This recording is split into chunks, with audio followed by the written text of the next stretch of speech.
So hi guys, as the world starts opening up from the lockdown, and unfortunately for some that are still going back into lockdown, such as places in Australia, in Brazil and some parts of Hong Kong, you can expect a lot of interruptions to your daily life. So I just thought I'd share with you what I think will happen after the lockdown for the next 6 months to 1 year, 2-3 years, and even longer than that. So let's get straight to what I'm talking about today. So hi guys, my name is Dr. Khan from Your Family Doctor, and if you're new to this channel, please consider subscribing and hitting the bell notification so that I can continue to bring you valuable medical content to your doorstep. So I'll begin with a quote from Professor William Sutherland, who works for the University of Cambridge's Department of Zoology. And he stated that if we return to operating as we did before the pandemic, there will be a second wave of the virus. All activities will need to be considered individually and phased back in carefully depending on the risk they pose to spreading the virus. So in terms of the more obvious things that will change after lockdown, I think you'll find that there'll be fewer gatherings. So if there's any events such as parties or weddings, I think you may find that you're less likely to be invited. What's the matter, sweetie? It's been almost an hour and no one's here. And even if you are invited, then I think you'll find that you'll need to get used to the social distancing measures. So some of the social distancing measures may include, for example, if you're flying on a plane, you may find that the flight attendant wants you to keep an empty seat between you and another passenger. And if you're flying as a family, you may find that you have to stay in your remained allocated seats. And I think you may also find that the flight attendant may not allow you to change seats after the flight takes off, as this will help to reduce the risk of any airborne transmission. This is different to pre-COVID times where you may have found that after the flight takes off, you can go and search for an empty seat. Well, I don't think that's going to happen anymore. Your name? Tom Bowen. Why? Man, take it easy.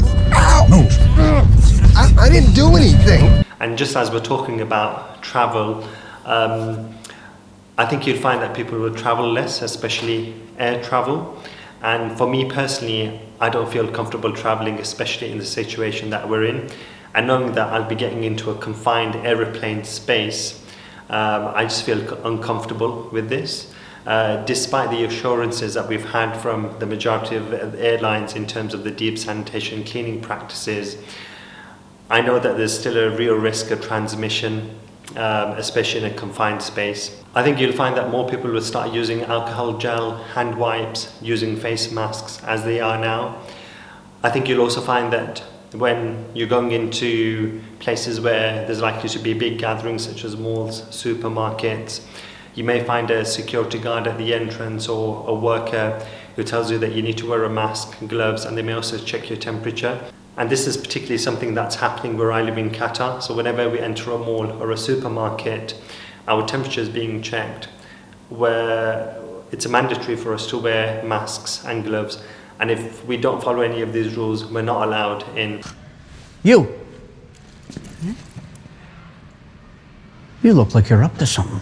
Me? Up to something? No. I think the other thing that will change post-COVID is the way we carry out interviews, conferences and meetings.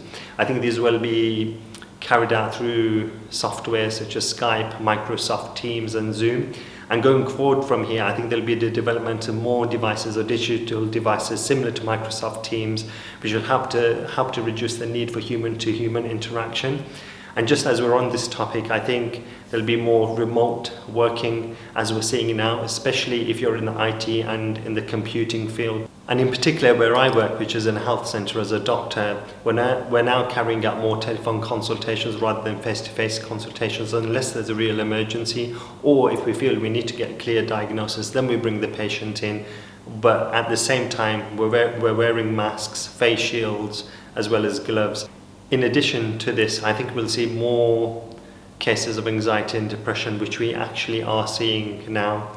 And we're finding that patients are coming in and they're worried about whether having COVID or not, or whether they may transmit it to their elderly relatives who may have other comorbidities like diabetes or heart disease or high blood pressure, who are at more risk from the complications of COVID-19 or the coronavirus.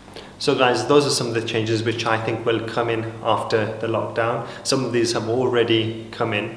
Please let me know in the comment section below which changes you think will come in and how the COVID situation has affected you or your working environment or home environment.